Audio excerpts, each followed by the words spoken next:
Go ahead, George. Actually, nasa Team Pinoy headquarters ako sa mga oras ito dito sa lungsod ng Makati. At katatapos-tapos lamang ng pulong palitan dito ni Team Pinoy Senatorial o Team Pinoy Campaign Manager Senator Franklin Drilon. At sinabi nito sa kanyang pulong palitan na sorpresa ito sa biglang pagsususpinde ng COMELEC ng canvassing nito.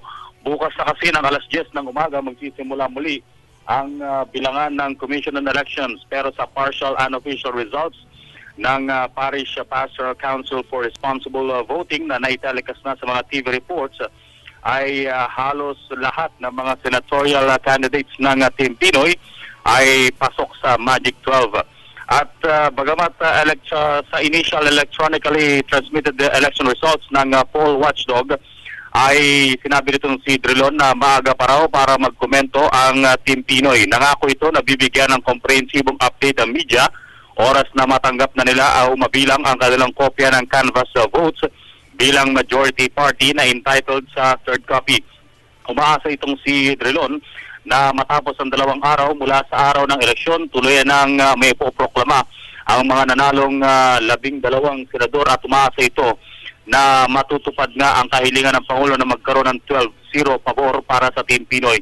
Bagamat sa tinatayang maliit na porsyento pa lamang ng resulta na nai-transmit na ng COMELEC sa PPCRV, ay kitang-kita ang pangunguna nitong si Grace po, na base doon sa kanilang pinakahuling resulta ay pumapatak na halos ng 5 milyong boto.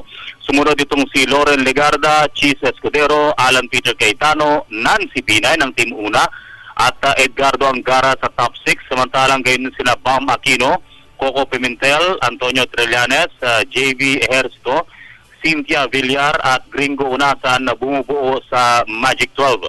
Ang ilan pa sa mga sumusunod sa kanila sina Dick Gordon sa 13th position, Mig Zubiri, Ramon Magsaysay sa 15th, Juan Ponce Enrile Jr.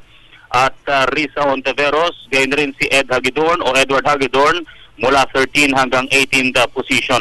Bagamat halos hindi pa bumubuo sa 1% ang initially electronically transmitted votes na ito, ay nakikita na raw ayon rin dito sa Team Pinoy ang malaking discrepancy kung ano nga ba ang itinakbo ng kampanya ng Team Pinoy kumpara sa opposition party. So far, ito po yung pinakahuling press briefing nitong si Senator Drilon, at nangako ito na bukas, oras na magsisimula ng COMELEC, ay magsisimula na rin ang kanilang pagbibilang ng boto dito naman sa kanilang headquarters sa Polaris Street sa lungsod ng Makati. Para sa Telebisyon ng Bayan, sa Hatol ng Bayan 2013, George Bandola.